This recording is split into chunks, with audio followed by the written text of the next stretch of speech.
Hello.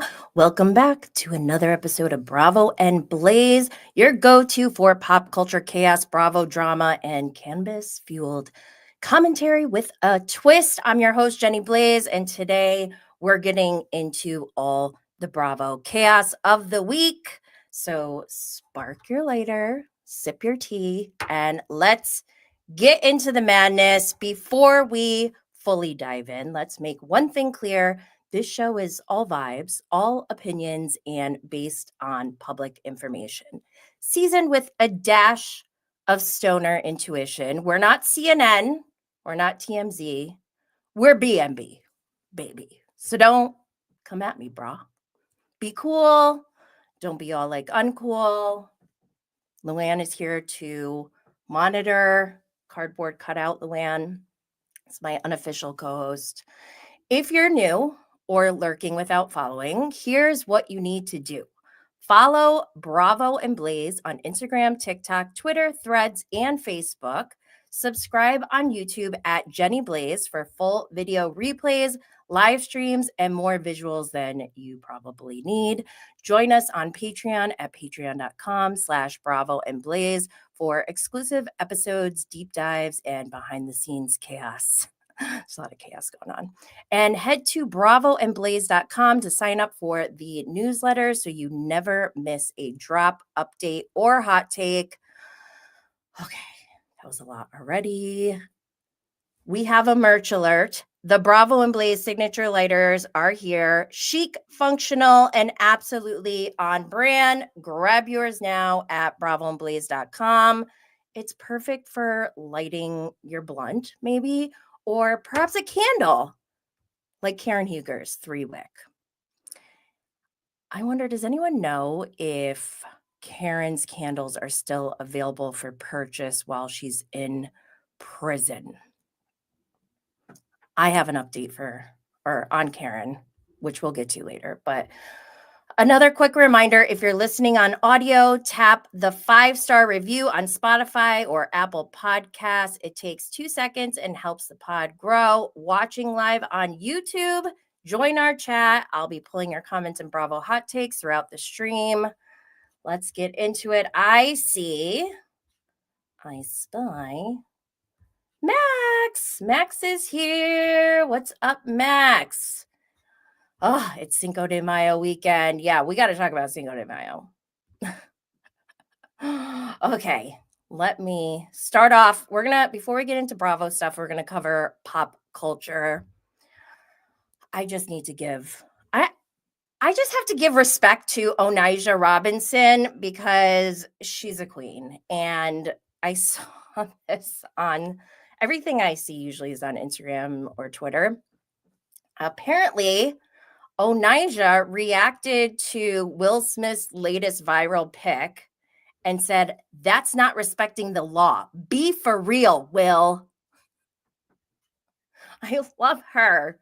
She is calling out Will Smith. She does not care. Anyways, I got that from Hollywood Unlocked.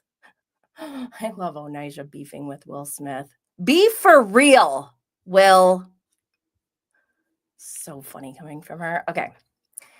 Next, we're going to get into something a little darker. Speaking of Cinco de Mayo, Cinco de Mayo is a big day this year. It's the 5th of May.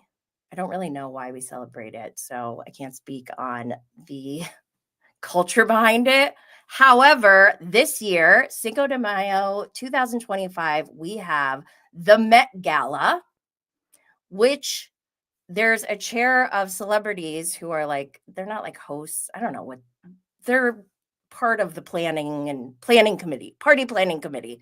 And one of the chair people is LeBron James, who, if you go to my Instagram, Bravo and Blaze, I have 5 story highlights of everything related to Diddy when I went down this rabbit hole. I spiraled. And it's scary. And on Cinco de Mayo that's the first day of Diddy's trial on TMZ. They reported this week that Diddy is going to be allowed to wear his regular clothes during the trial, no prison clothes. Also, Diddy rejected his plea deal, and the lawyers are calling him a quote unquote swinger, not a criminal. Oh my gosh. I am so nervous for Monday. I mean, I don't think anything major will come out of Monday, but it's the beginning of this whole Pandora box of 90s hip hop and R&B. All like a lot of our faves are involved, and I just feel like they kind of ruined our lives. Like, not to be dramatic, but they kind of ruined our lives because now we can't even listen to the songs we grew up on without it being tainted. Makes me so upset.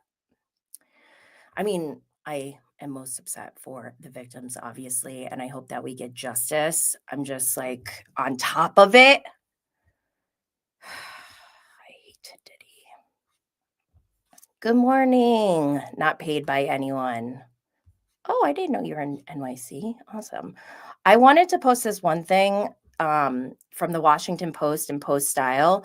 They had like a whole carousel of things regarding the Diddy case. So go check it out if you get a chance. But one thing that I wanted to share was this quote from a songwriter, Tiffany Red. She said, "This is not a Diddy story. This is an abuse and music story. The only reason he's the main character is because he's famous and Cassie Ventura is famous. But what happened with Diddy is business as usual."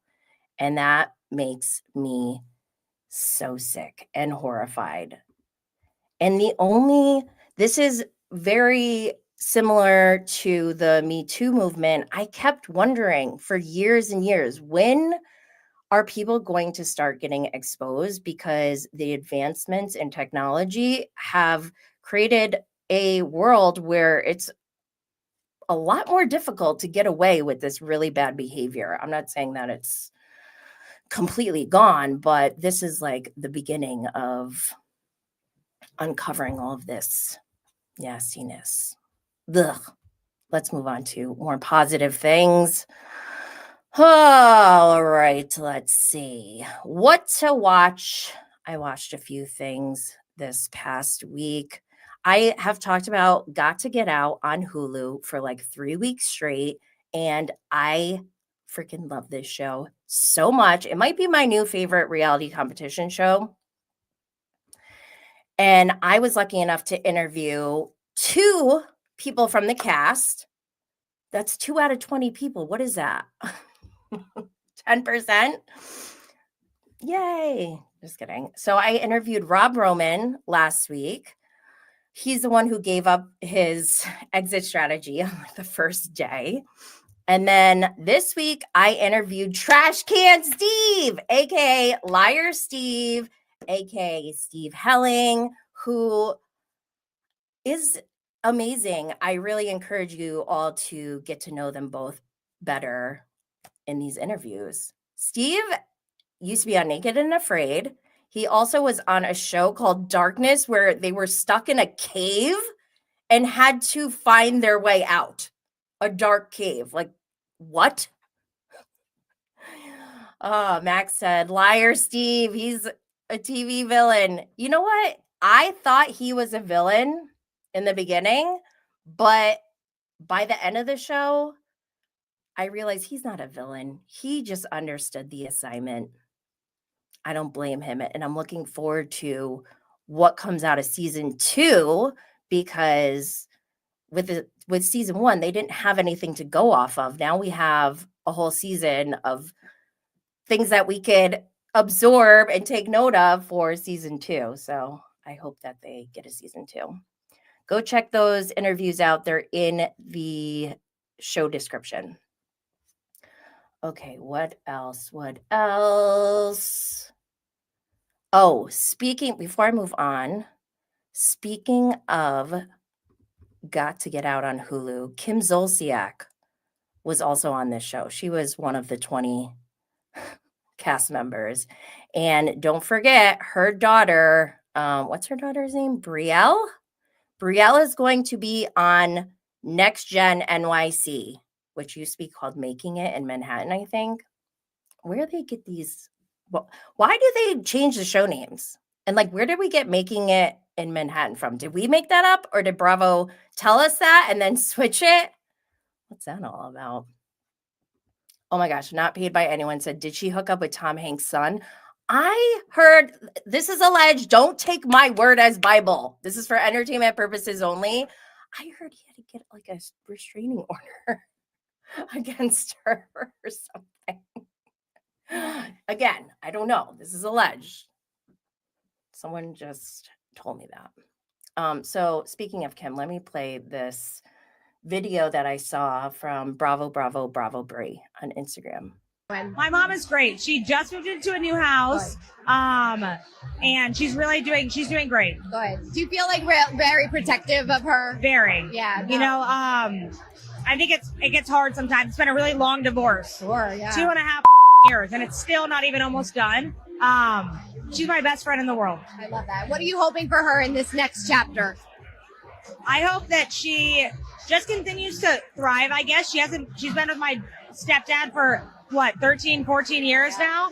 And I'm just excited for her to just be a mom. And I tell her, like, it's your first time in this world too. Yeah. So, you know, I'll be your mom sometimes when you need it. I always mess around with it. I love that. Meet us from yes. time to time. It's their first times here. To you for advice, right? Yes, exactly. Is she dating at all? Things like she's exploring her options, Good. you know, and she should. She's out there and she deserves it. Yeah. Go have fun and see. I'm like, don't get anything serious yet. And I also tell her, we're in a totally different world than we once were. Uh-huh. Don't be these people are fucking crazy. Definitely. Well, I'm glad that she's doing good. Oh boy. That's Ariana Bierman, not Brielle. Brielle's the other one. Which, by the way, didn't she get married or something? Or did I just make that up? Okay. So yeah, we have that going on. But also on Hulu, some of you may have watched this already or binged it like I did. Vanderpump Villa season 2 on Hulu was tough for me to get through the whole thing. Like, I wasn't really paying attention. I still don't know like any of their names. Wait, let me see if I can go through their names. From the left, we have Marciano. Oh my gosh, I forgot the other guy's name. This girl in the back, that's Sienna. She was the one who was like having a complete meltdown over Ciati. I remember him. This is Hannah in the front. I remember her from season 1, but like I barely remember her on season 2. I forgot the chef's name. And then I don't even know who that girl is in the back. Like, it was hard to watch. Not like it was really awful. I just couldn't get into it. But I did my best. I still stuck with it because I wanted to see Stassi and Beau, and I wanted to see Mom Talk. And I was kind of disappointed with the Mom Talk episodes. Like, there's a lot going on social media, and that's their thing, right? They're Mom Talk. They built their whole careers on social media, so why wouldn't their drama be over there too? But I feel like more of the drama that's exciting to follow is on social media versus this show. And I don't know if there's going to be overlap with season 2 of Secret Lives of Mormon Wives, but I will be watching regardless. I'll still go through my tweets from watching Vanderpump Villa. First off, I had no idea that Beau was even Italian or had any Italian connection, let alone have an Italian citizenship. I think that is so cool. I love that. Apparently, Stassi can get her Italian citizenship because she's married to Beau, but all she has to do is learn Italian, and she's really struggling with that. One scene that I thought was so hilarious is Beau and Stassi going to a bar. There's a sign that says bar, B-A-R, and he's like, what's bar in Italian? She's like, I don't know, borrow? And he's like, no, it's just bar. What? Oh, man.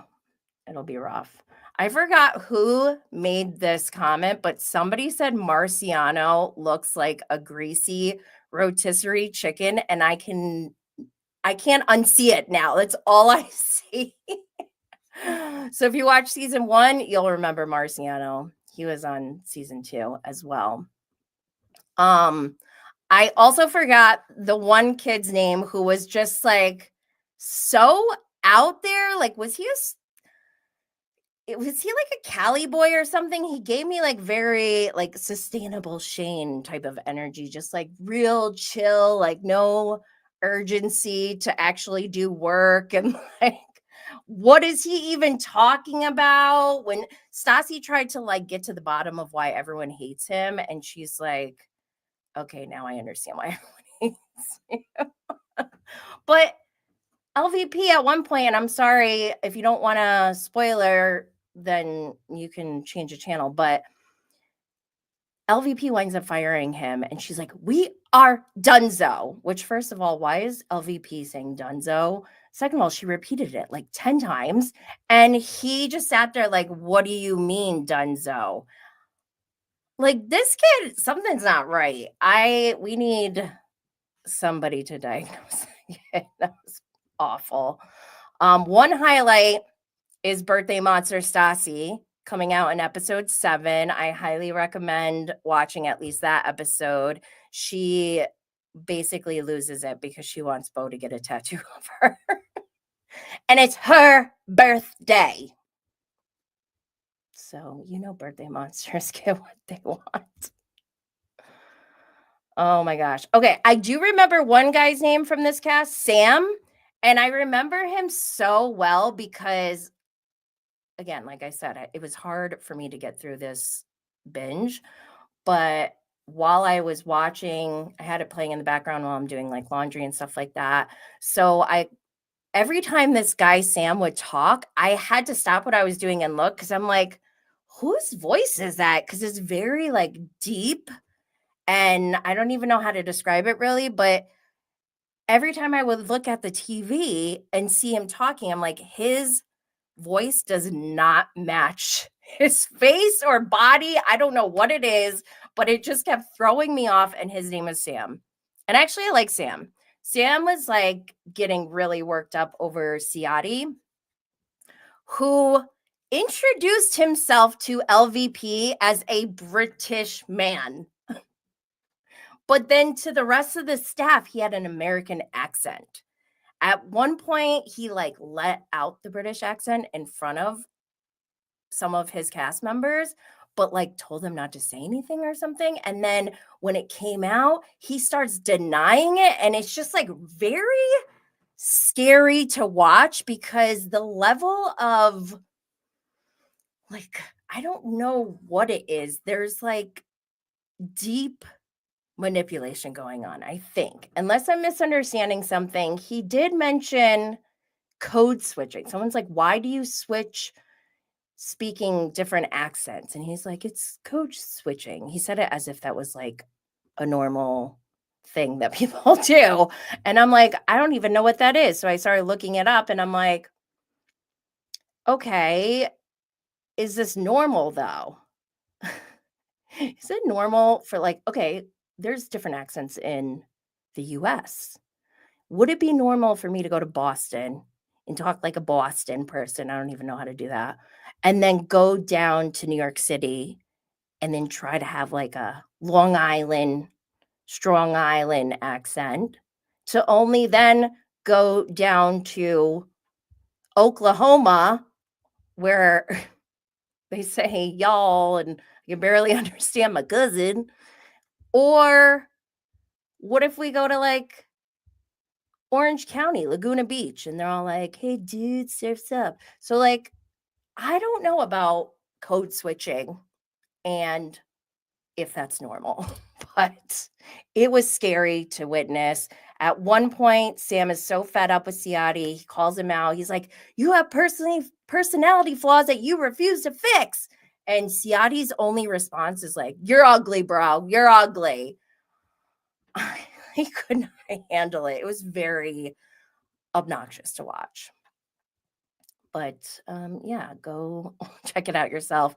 I misquoted one of the guys. I don't know if it was Sam, but they were like, we met a British person. Vanderpump Villa. Oh my gosh. Also, the trailer for the reunion came out. Stassi and LVP are going to be hosting that reunion on May 8th. So we got to wait till next week. I don't really care about it though. Just being honest. Okay, let's go into Bravo news. This Bravo news is stuff that's going on Bravo shows during their off season. So they're not currently airing in the Bravo TV lineup. But it's important. Bravo quote unquote news. Okay. The first thing we got here is from Bravo Snarkside, and they have a screenshot from Crazy Days and Nights on Twitter. It says Wednesday, April 30th. Blind item number 6, the snack housewife thinks there are hidden millions. Maybe she will also find the things that were stolen from her house. And there's a picture of Dorit and the Doritos logo.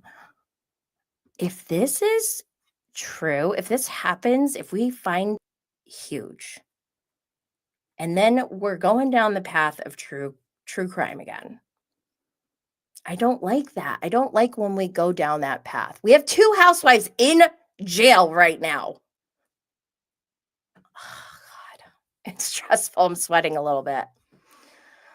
Oh, I don't even really like Beverly Hills, but I kind of want to see what happens with Dorit and PK, because also this week, there were photos of PK kissing a blonde woman. And I don't know if it was the same day or the next day, but Dorit went and filed for divorce. So game on. Norma says, reminds me I need some flaming hot Doritos at the market. Okay, next.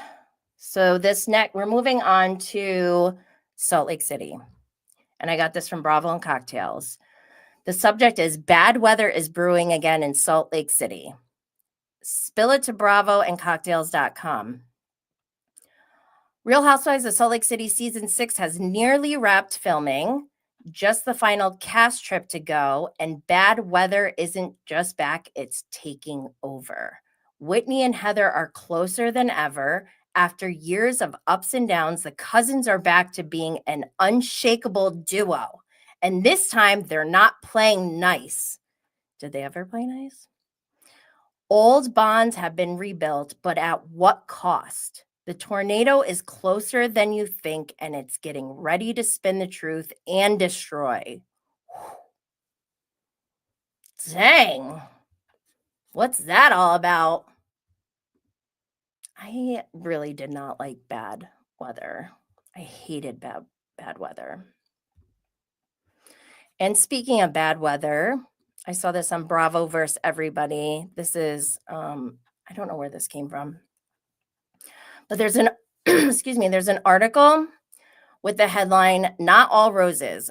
Real Housewives of Salt Lake City star Whitney Rose quietly shuts down beauty line and loses a fortune, but is rebranding with new company. The reality star is rebranding her beauty business for the 3rd time in 4 years. Why are we doing this? Does anyone know? I don't know why. But I'm going to move on to our next update. This is so funny. Tom Sandoval went on Death, Taxes, and Bananas, the podcast, which is Johnny Bananas' podcast, who we're not loving right now. But let's just listen to this clip. I got it from the Bravo investigator. Reaching out, talking to Lala, and then she goes on to, Watch What Happens Live, and she goes, too little, too late, buddy. And then literally 3 days later is like calling me up, inviting me over to her house. Sheena talking about how she doesn't talk to me. And then literally we're like texting back and forth about Masked Singer, about Tyler Henry, about like all these other things. And it's just like, it hurts my feelings. I've been used. by every single cast member in that way. Bananas you is know, to benefit enabling. themselves, my misery to benefit them. But it hurts my feelings that like even now 2+ years later that, you know, they're still like, I won't associate, or I don't associate with him publicly. But like I've been loving, caring friends to all of these people. I've been there when nobody else would be. I've been the one person that you can fucking call at 5 a.m. because you're locked out of your house, and I will fucking answer and I will come over. You lose your cat, I'm coming over. You know what I'm saying? Like, that's who I am. You need money, you need anything, I got you. And it hurts. You know what I mean? Like, I know what I did. I know what I did is and it is bad, but there's all these other sides to me. And this is not Oh, Lord. I just love that Sheena and Lala are treating Sandoval like he's a mistress. How ironic. Is this not ironic? I kind of love this. This is like poetic justice. And Bananas, I'm disappointed. You're enabling. Enabler. Poor Sandoval. You guys can call him at 5 a.m. apparently, according to him. All right, let's move on. Another thing from Bravo and Cocktails. Let's see, it says Real Housewives of Orange County is in Amsterdam for their cast trip and final week of scheduled filming. Excuse me. I did see like a video. I wasn't trying to like figure out what was going on. But side note, I didn't get a chance to collect all of this to put into the slides, but I think people are messing with Katie Janela, and I'm not liking that. I hope they're not messing with her. I don't see, like, whatever. She tweeted something and was like, something about liars, and I don't know. We'll see on the season, I guess, on the next season. Okay. Next up is Real Housewives of Miami. They have a whole new cast picture. Check this out. We got Alexia, Lisa, Larsa, Gertie, Julia, and this new person, Stephanie. I find it interesting that Kiki and Adriana aren't in the cast photo, or Marisol. I guess they're all friends of, which can somebody explain that to us? Why? I freaking love Kiki Barth. She should be center flame, or what do they hold? I don't know what they hold, but they got all new cast pictures. I love this. We got Lisa Hochstein, always looking like a supermodel. Adriana looks so good. She looks younger and younger. How did she do it? And someone was like, she's about to be 60. Is that true? I hope I look like that. Oh, Kiki Barth. I love her. She looks stunning. I love this dress. It's got like dripping sequins on it. And then we have Larsa. You know what? I'll be honest. I don't even know what's going on with Miami. I don't even remember when I kind of fell off from watching it. I just remember everyone hating Larsa. And since I wasn't paying attention, I was still in like Traders Larsa mode. And I really liked Larsa on the Traders. So I'm like, why is everyone mad at her? But I need to catch up, clearly. Marisol looks amazing, but she looks like Shannon Beador in this picture. Did anyone else think this was Shannon Storm's Beador? I like her dress. It's got like, what is that? Fringe, but like sequin fringe. And then we have our Alexia, who looks amazing, per usual. And we have a little T on Alexia, but we'll get to that in a minute. We also have Gertie, always looking stunning, and Stephanie. So let me talk about my notes from watching the trailer for season 7 of Miami. They start out in Spain. For one, the production value is always better than other franchises. They just can't be matched.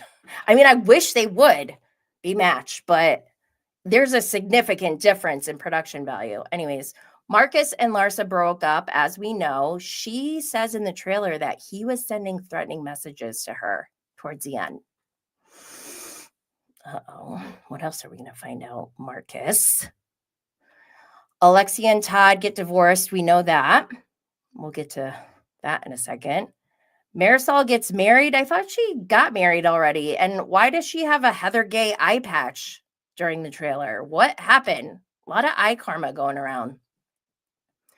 Lisa Hochstein is walking in Fashion Week, and I love that for her. Is she divorced yet? Who has the longest divorce proceedings out of all housewives? Is it Lisa Hochstein? Because it feels like it. They go on a cruise. We actually got some footage of behind the scenes while the ladies were on the cruise. It's somewhere in my feed from months ago. But once the show starts airing and we get to that, I'll bring it back up and post again. Julia adopts twins, I think, right? We knew that. So we get to see that happening. Larsa claims Lisa's boyfriend is a social climber. This makes me sad. Jody is Lisa Hochstein's boyfriend, and I met him at BravoCon 2023, and my witchy intuition got like nothing but good vibes, like really good vibes. And I hope that's not the case.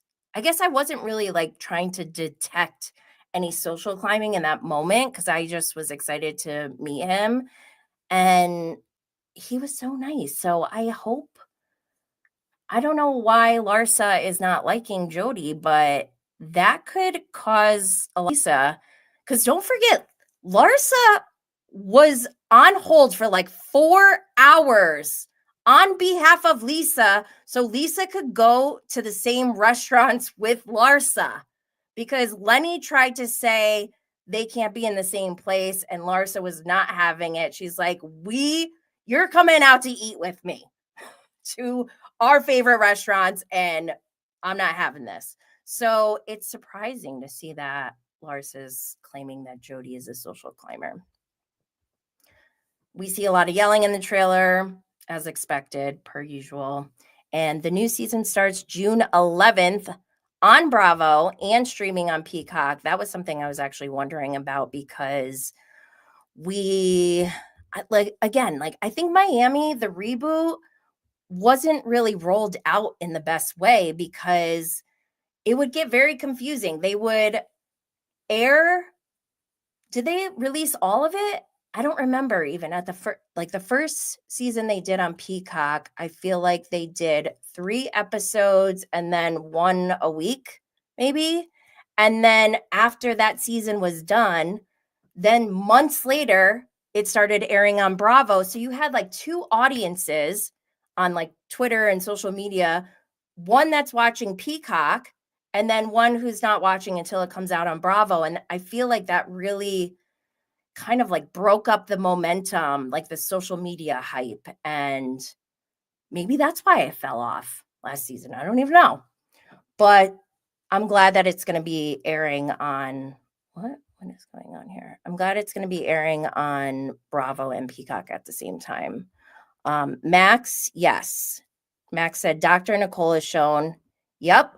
We see Dr. Nicole, and apparently this new housewife, Stephanie, used to date, what's his name? Dr. Nicole's husband. What? No way. This might be good. I'm in. I need to like binge the last season or something. Okay. So yes, new season starts June 11th on Bravo and streaming on Peacock. We're very excited for this, but I need to talk about what we saw on social media this week. So like I said in the trailer, we know that Alexia and Todd get divorced, but Virtual Reality from Page 6, they posted, Real Housewives of Miami star Alexia Napola packs on the PDA with ex Todd on beach date. a month after finalizing divorce. These are very clear pictures. Like, I don't think they were trying to hide anything. It almost feels like they were trying to get this out there. And I want to know why. Like, what the hell is going on? People are saying that it's all financially motivated, referring to their divorce. And I want to know more details about that. Like, why? I'm just nosy. Okay, should we move on? We didn't even get to the lineup yet. We're 35 minutes in. Okay, I want to play this video that I saw from Bravo Brie. It's in regards to BravoCon 2025. Don't forget, they didn't have a BravoCon 2024. They did have FanFest, but not all of the cast from every show was there. It was like a light version, LITE version of BravoCon. But let me play this video. And BravoCon tickets come out.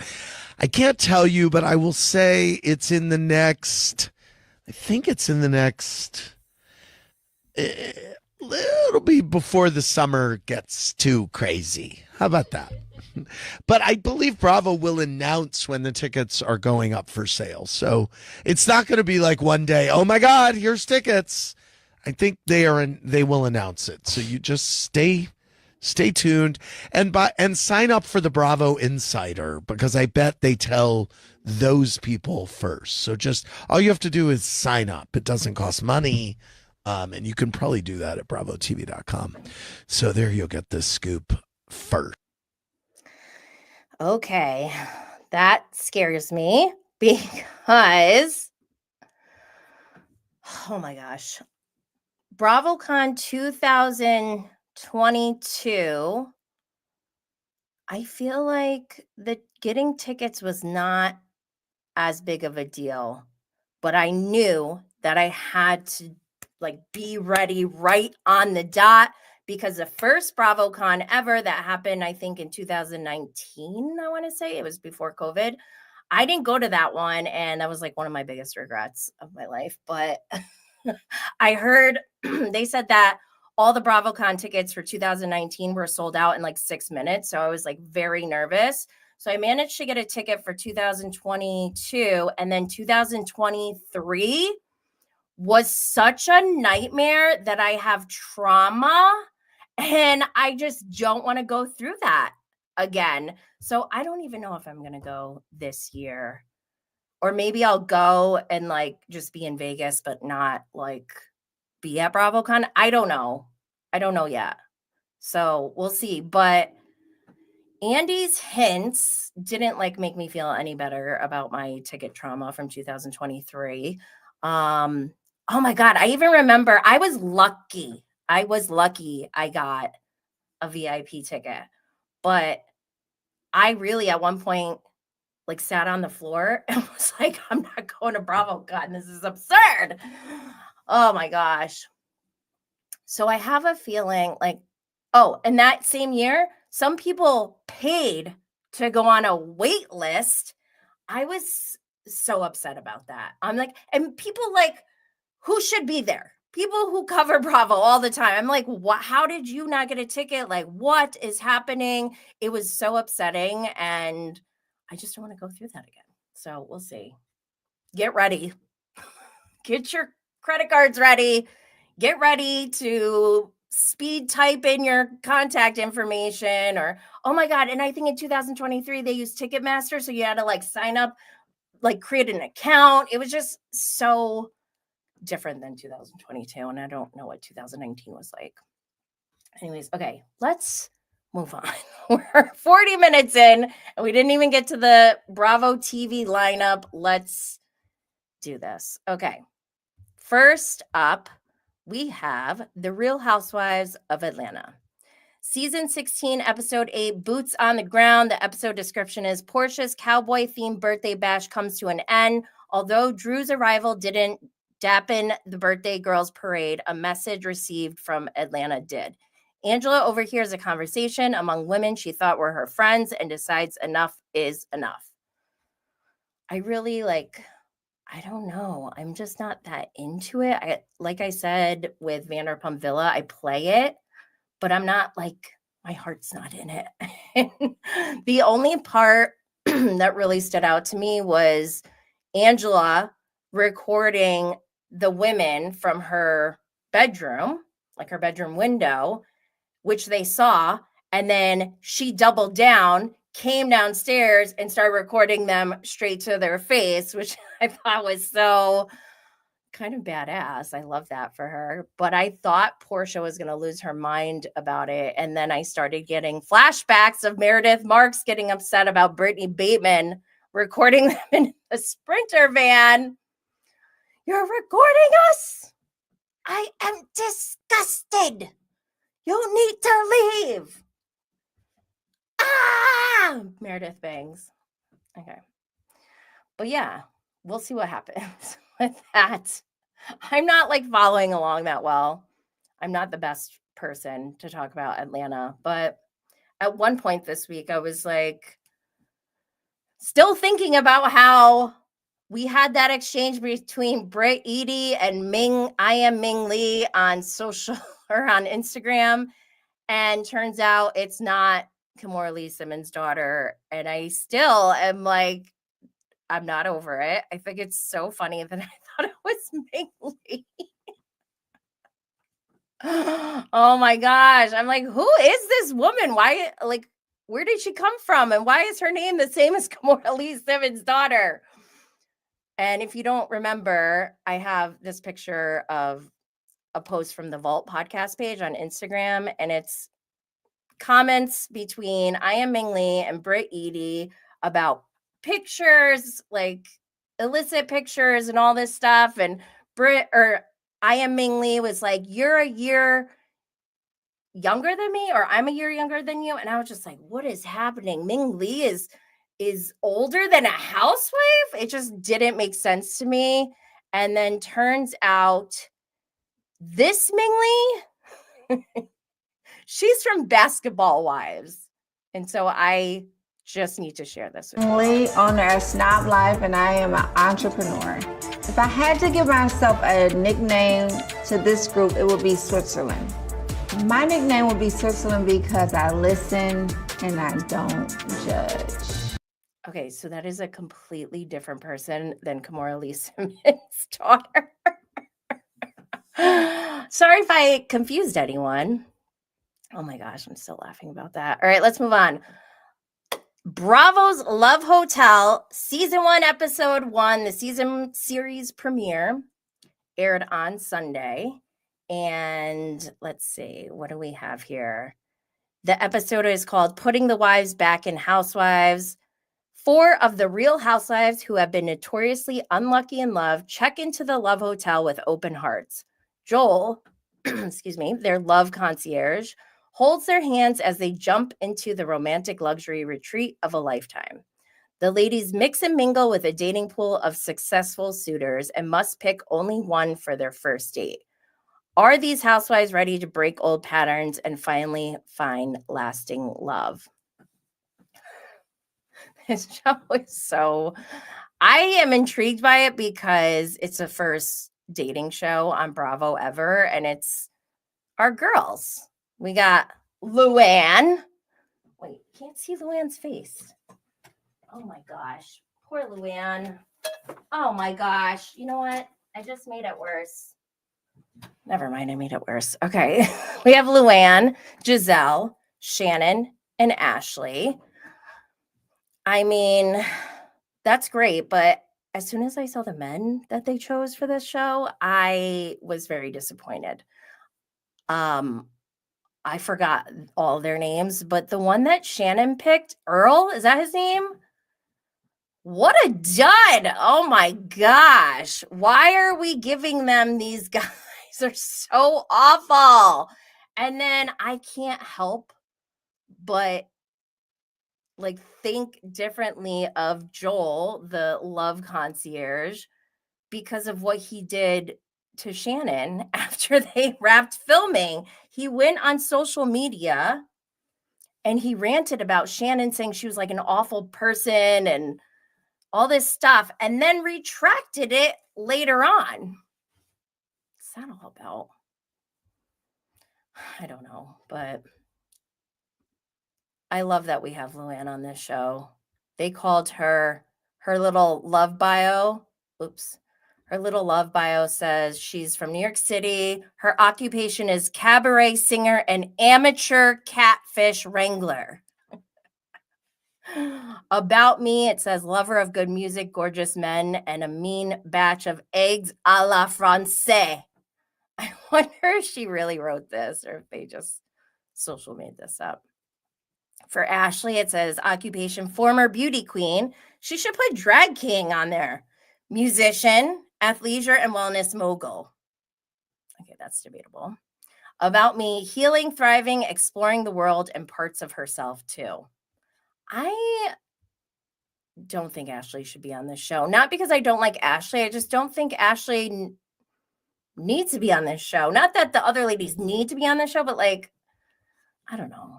Ashley should do her drag king stuff. I think that's the most impressive performance of drag king that I've ever seen. We also have Shannon Bedore from Orange County, obviously. Her occupation is listed as variety show performer, holistic health enthusiast. About me, she's a dog lover, costume party connoisseur. That's true. Huge advocate of 9 lemons in a bowl. True. Then we have Giselle, occupation podcast host, athleisure and wellness mogul. They're using this term mogul very loosely. About me, it says thrower of shade, greeter of gossip, currently enjoying the empty nester life. Giselle has no uterus. I don't know why that's so funny to me when she said that. Shannon is so funny. She's talking about dating apps and said, if you're on a dating app, why would a robot contact you? Oh, Shannon. This is what we need. We need people like Shannon to be on these shows where they're like, huh? What is going on in the real world? So also, we mentioned Karen Huger earlier. I saw this on Taste of Reality. Giselle Bryant announced Karen Huger's fellow inmates love her. Quote, she's running that thing. So on Watch What Happens Live on Sunday, Giselle was on and Andy asked about Karen and she said, Karen's doing great, blah, blah, blah. I don't know if that's true because I don't believe it. I think that Karen is probably still playing victim. And I feel like she will somehow manage to get through this entire prison sentence playing the victim. And then when she comes out, she's going to still have that grand dame ego. And I don't know if she's going to be reformed or not.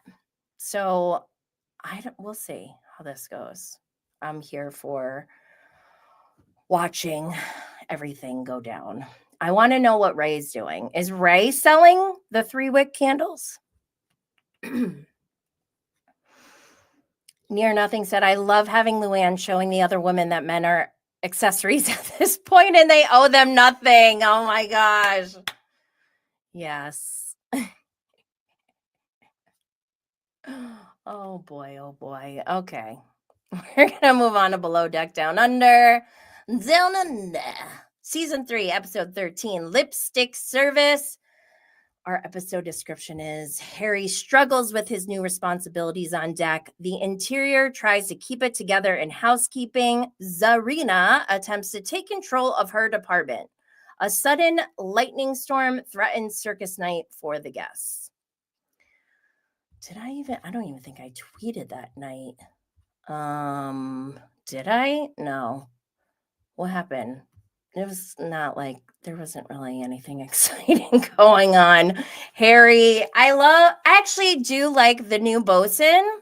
I love his energy. I love his leadership. He's willing to immediately give Harry the lead deckhand role. And Harry is so I want to root for Harry, but he's such a kind of a wussy pussy. I still love him, and I don't want to like compare him to Tom Schwartz, the real wussy pussy, but he's a little bit of a wussy pussy in like a good way. I don't know. I love him. He knows what he's doing, but I think he got a little flustered as soon as he became lead deckhand, and I think he'll continue to do better. But oh, Harry, poor Harry. I'm just happy that Harry has a better bosun now than Weon. Ugh. Okay. Let's move on. We have a lot to discuss with The Valley. Ugh. We're only on episode 3. Jax has gone to rehab. Michelle and Jesse calls Michelle a hooker. Kristen's trying to get pregnant. Danny verbally assaulted and actually physically sexually assaulted another cast member. Like, how is this show only on episode 3? Okay, this episode was called The Billionaire and the Boys Chat. Disgusting boys chat. I don't want to ever see that shit ever. All right, the episode description is Michelle and Jesse's divorce takes an ugly turn when a rumor about Michelle begins to spread. Brittany tries to put the pieces of her life back together after Jax checks into a mental health facility. Luke reveals a major life milestone to Danny. Janet tries to bury the hatchet with Kristen by inviting her to her birthday party, but the rumor about Michelle threatens to derail the festivities. Oh, gosh. Okay, so Jax goes to rehab, and Janet clearly had missionary vanilla sex with Jason that night in the bedroom because she was praising him, as she should, because we love Jason.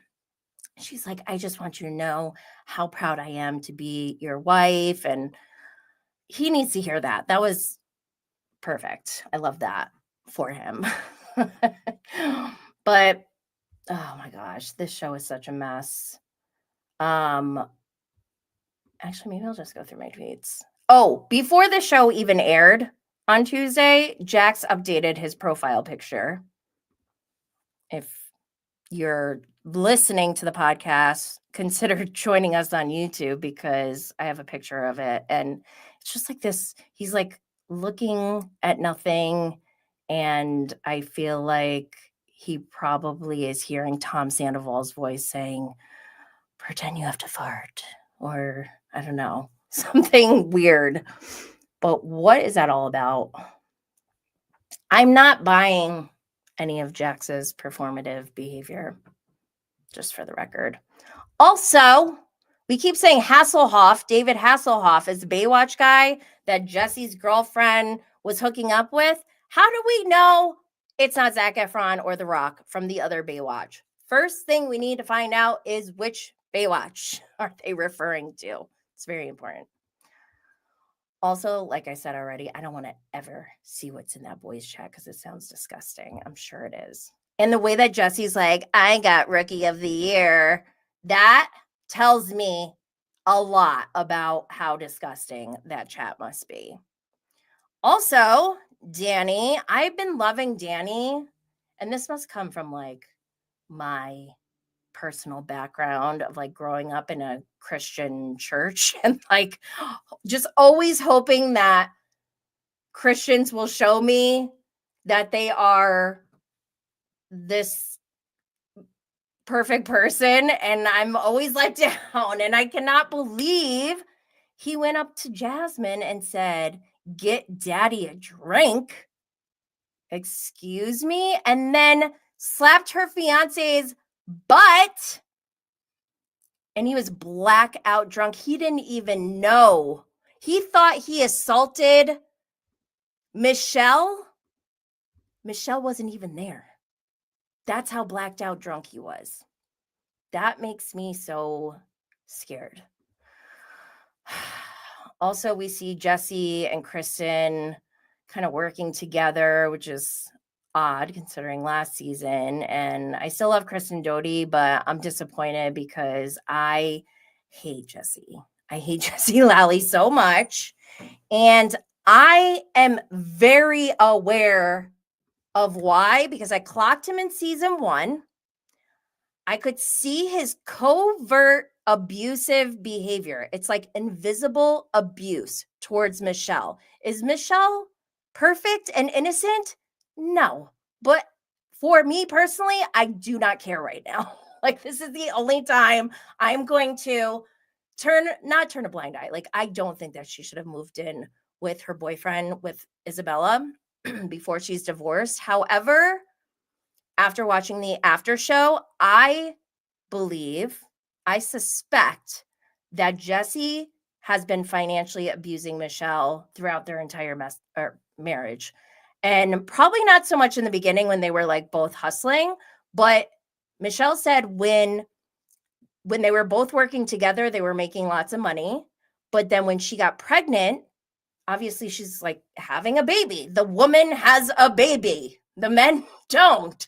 And instead of Jesse trying to pick up the slack for both of them in regards to working, he just like took a back seat, but continued his spending. And I could see that in season 1, one of the first scenes of them two together, Michelle is folding laundry while Isabella is like running around. You can hear her like making noise.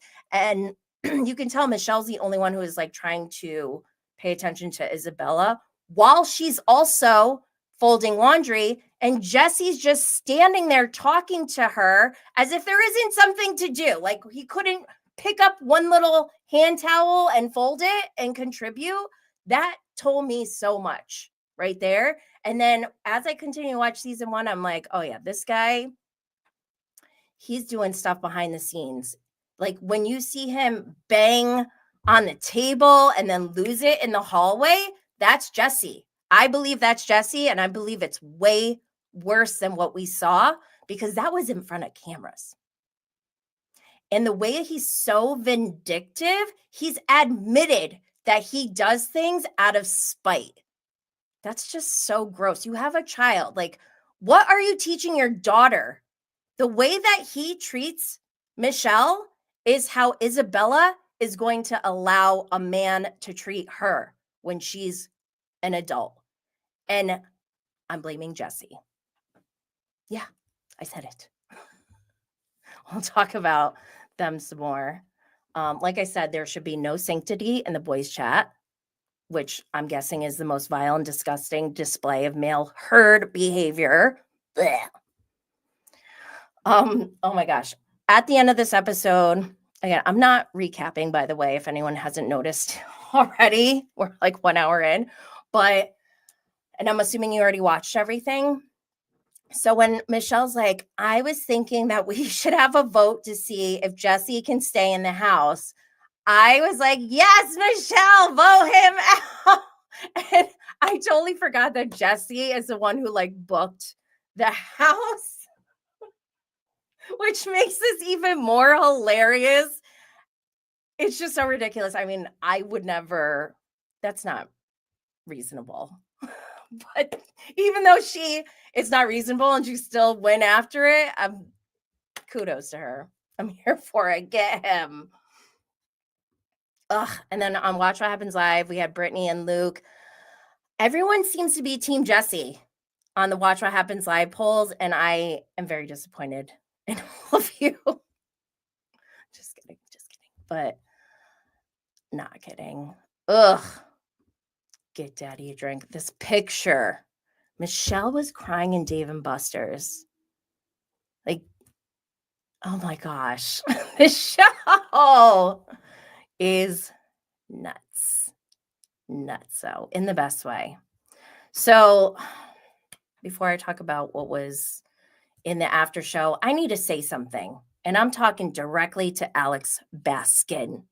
I know you're in your podcasting era, Alex, but the after show is not a video podcast. We don't need 1 hour long after shows.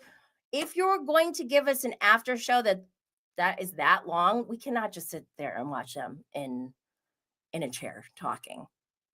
I don't like it. I don't like what they're doing. I like the information they're bringing, but I'm not liking this format. It's way too long. Anyways, in the after show, Max said Alex is busy doing interviews. Also, the Bravo Hot Mic podcast. Listen, I love Bravo, but that podcast is a joke. And we all know this, right? Because Alex Baskin is the executive producer of many of the Bravo shows that we see. Can you imagine he being interviewed by the executive producer of the show that you just filmed for a reality show? That's weird. That is compromise. That is not going to be authentic or genuine. It's so weird and bizarre. Oh my gosh. Okay. Anyways, in the after show, we learned that Jesse is representing himself in his divorce. This tells me he is cheap. He has a huge ego. And he's vindictive because we also learn that Michelle, like every time they have to communicate or they have a conflict on something, they need to work it out. And the cheapest thing to do would be to work it out between them. Jesse makes her go through her lawyer so that she's charged every single time there's an email sent. And that is an example of financial abuse. While he's like, oh, I'm just going to email and rack up a bill for her and I don't have a lawyer. I don't like it. I think it's disgusting. Again, I'm still shocked over Danny and his inappropriate behavior, and I'm really disappointed. Oh, I already mentioned this one. Danny was so blacked out, he thought he was inappropriate with Michelle, but she wasn't even there. That's bad. Not good. Not good. Okay, so this rumor about Michelle that Jesse made up that he said, I have proof, which he lied about, that she's been sleeping with a billionaire for $1,500 a night. Okay, we all knew that was bullshit because $1,500 a night from a billionaire is cheap. And only Jesse Lally, the cheapo that he is, would even suggest something so insulting. Even Zach said he's gay, but he wouldn't even, or that he would pay more than $1,500 a night for Michelle. Like, come on, Jesse, we know you made that up. And it's gross. That is the mother of his child. Like, grow up. I am. This next thing that they said in the after show really made me so angry. They got married. Where did they say they got married? In Napa? Was it? Like in wine country. They spent about $140,000 on their wedding for 50 people. Jesse, Lally, and Michelle. She said she didn't even want to have a wedding. He's the one who kept saying, we're only going to do this once. We got to do it right. And we know that Jesse has expensive taste. He's very bougie. So he went all out, I guess. And now in their divorce, he wants Michelle to pay for half of that wedding. Hell no. Oh my God, I hate him. Max said Jesse is a diva. Yes, diva for sure. Again, I tweeted, I'm like, these after shows are so long. Alex Baskin, get it together. They don't need to be that long. Also, I saw this on Bravo Brie. Andy said the Valley reunion will be filming soon due to Kristen and Nia being due in June. Then later in the week, I saw from Vanderpump Rules Party that was confirmed in an article. Go get Andy. The Valley season reunion makes abrupt schedule change and will now film a month early due to unavoidable conflict. While the scheduling move is not ideal, the show is making it work as there is no other option. That was reported on April 30th, which is 2 days ago. Since then, I saw that they have decided to film the reunion today, Friday, May 2nd. So they're probably doing it right now. I wonder what they're saying. It's so weird because, like, I mean, we know they have to because Kristen and Nia are about to go into labor any minute, but we've only seen 3 episodes. So I wonder if they're giving the rest of the season, they have to, right? They have to give the rest of the season to the cast and they have to watch it all before they go film the reunion, I'm assuming. Is that assumption correct? Please correct me if I'm wrong. Near Nothing said, Jesse is dumb. That's not going to look good in court. I'm not a fan of Michelle, but no one deserves that kind of aggressive manipulation. Thank you. This next thing that I have here is from Comments by Bravo. The original post is from Cece Loves You, and it looks like Cece may have posted a picture of Brittany, and then Jack's DM. This is back in September 15th. Jax DM'd from that picture and said she doesn't look like that and she was hammered. Okay, what does that have to do with anything? Then whoever answered, if it's Cece, I don't know, but they said, what do you mean she doesn't look like that? This is her, no? And then Jack said she edits her pics. He's such a twat. Who cares, Jax? Why are you putting energy into Brittany? Aren't you guys done? Like, move on. What is the problem? I don't understand why he has to take a jab at Brittany unnecessarily. But anyways, Zach commented, thank you, Zach Wickham, and commented, until he doesn't look like a shiny red tomato in every picture or scene, I don't think anyone should be trusting what he says. Eye roll emoji. Then on Reality Blurb, the headline is Jax Taylor's DM is leaked as it shows him trashing Brittany Cartwright while also shading her looks. Plus, Jax's podcast tour is cut short amid his explosive behavior on the Valley. Oh boy. Jax.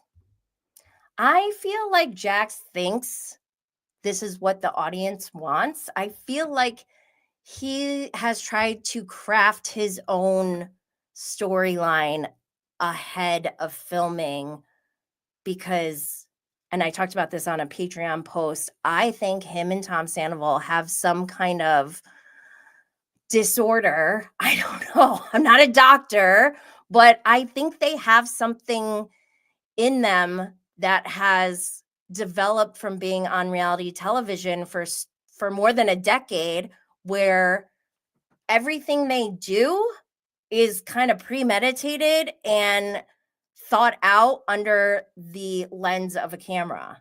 And I think it has warped their sense of reality somewhat. I'm just guessing. I don't know. I'm not a doctor. Okay. Also, oh, by the way,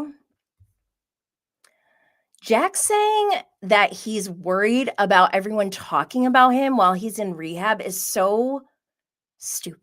I'm sorry, but like, I didn't even really notice that Jax wasn't in the last episode. I didn't think about him. I don't care. And I think that's why, that's what his problem is. He's not worried about everyone talking bad about him because who's going to talk bad about someone who's going to rehab? Come on. So I think that he was more worried about not having camera time and being forgotten, which is what happened with me watching this last episode. I kind of forgot about him. But also, I looked this up and I wanted to just state this for the record. I saw that they were separated officially on January 24th, 2024, and filed for divorce on August 27, 2024. I feel like that's important in some way, maybe not right this second, but later in the season. And I want to see dates. What date are we watching on the show? Because we saw a lot of things come out on social media. So I need to line up the timelines to see. I need to supplement the story. Let's see what else. Anything else about the Valley?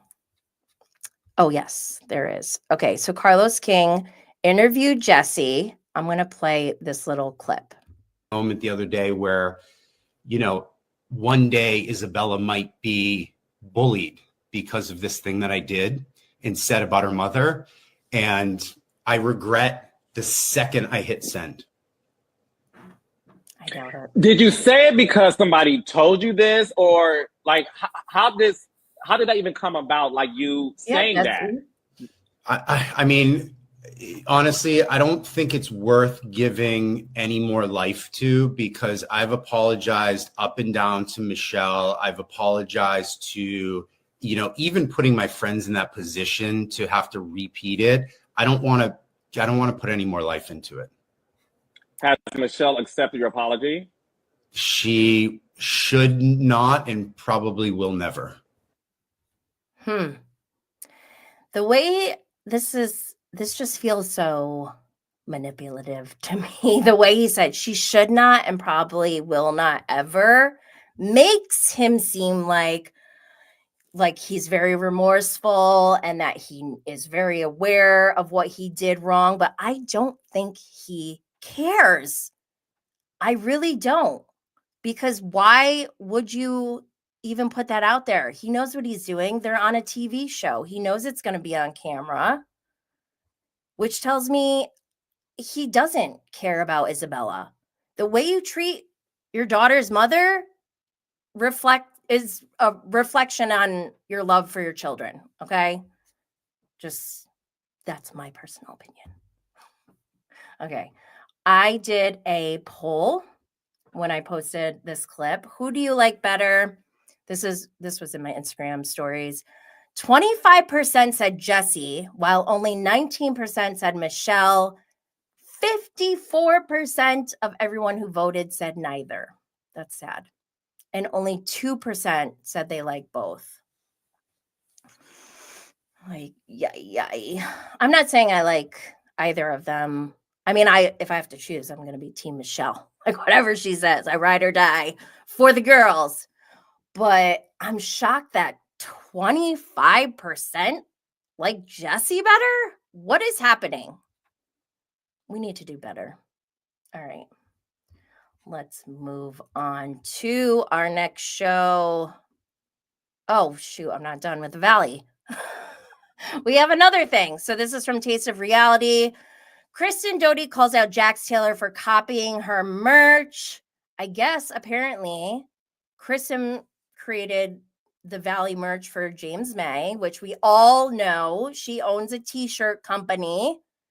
And then Jax started putting out his own Valley stuff. And she DM'd him, it looks like, and said, Jax, or maybe texted him, Jax, kindly remove your Valley merch immediately. It is an exact and clear ripoff of James May. and then she pasted pictures of his stuff.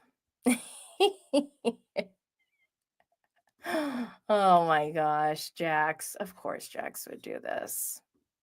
I also saw somebody sent me something showing Jax blaming Britney and Cruz for damaged products that he sold to someone on eBay.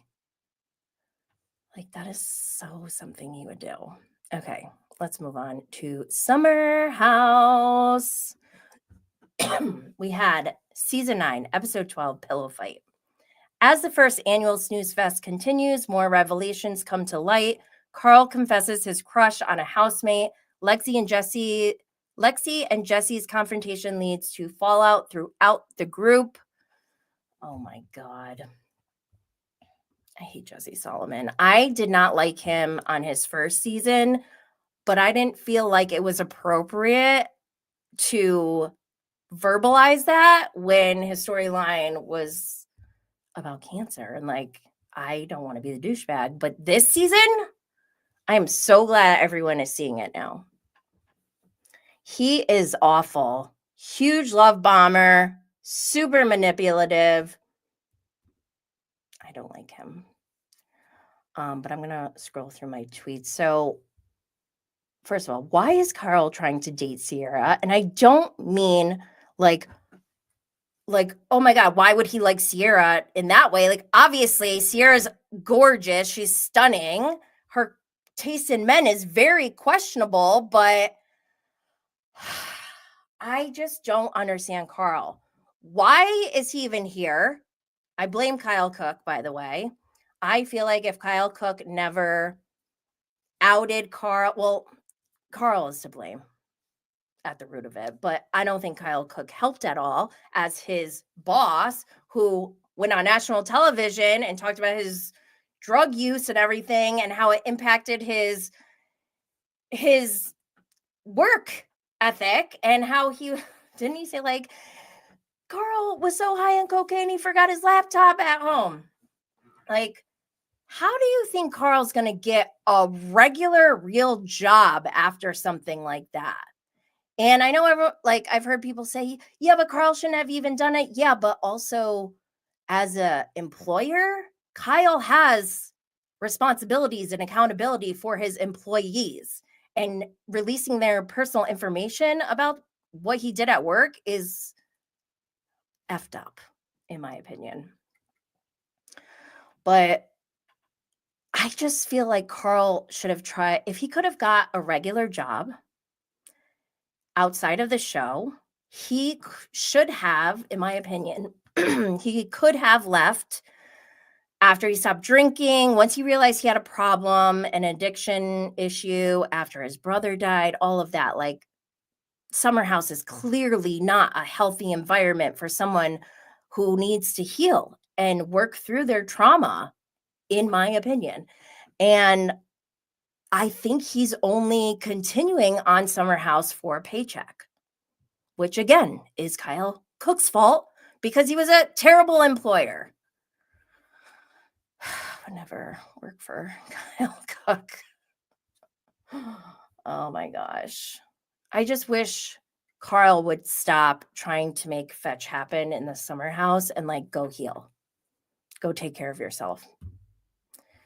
Also, totally forgot What's Pussy was on Summer House this last week or two. He had like one moment, I think, this past episode when he basically was whining and crying about how his friend group is ruined and everyone hates each other.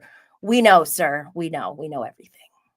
Is Schwartz done with reality TV? Should he just stop? Because all these little cameos are getting a little tired. He's not really contributing. He's just like lingering. It's like the ghost of Scandival past. Ugh. Also, this was weird to me. I thought this was weird.